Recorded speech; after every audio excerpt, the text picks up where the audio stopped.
దూలగొండ్లు దాని కప్పి ఉండెను. దాని రాతి గోడ పడి ఉండెను.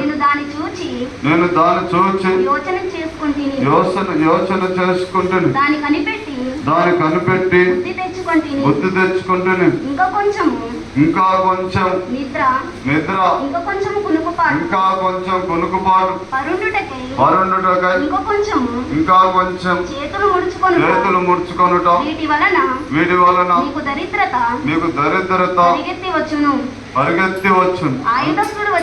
ఆయుధస్తుడు వచ్చినట్లు లేమి నీ మీదికి వచ్చును. హల్లెలూయా. మనకు దరిద్రత రావద్దంటే క్రైస్తవులకు రెండింటి మీద మనసు ఉండదు. ఏం తినాలి, ఎప్పుడు తినాలి, ఏం తినాలని ఉండొద్దు, పండుకోవాలని ఉండదు. హల్లెలూయా. హల్లెలూయా.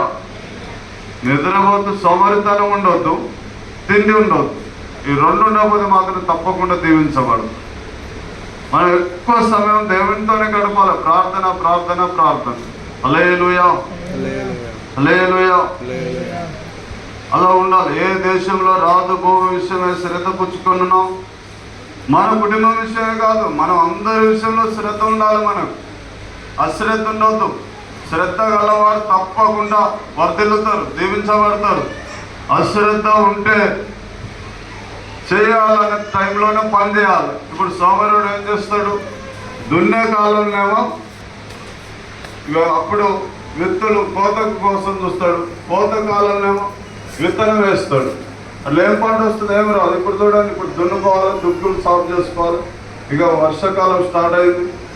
నేను మురిపిస్తున్న కాదు, ఇక వర్షాలు పడతాయి.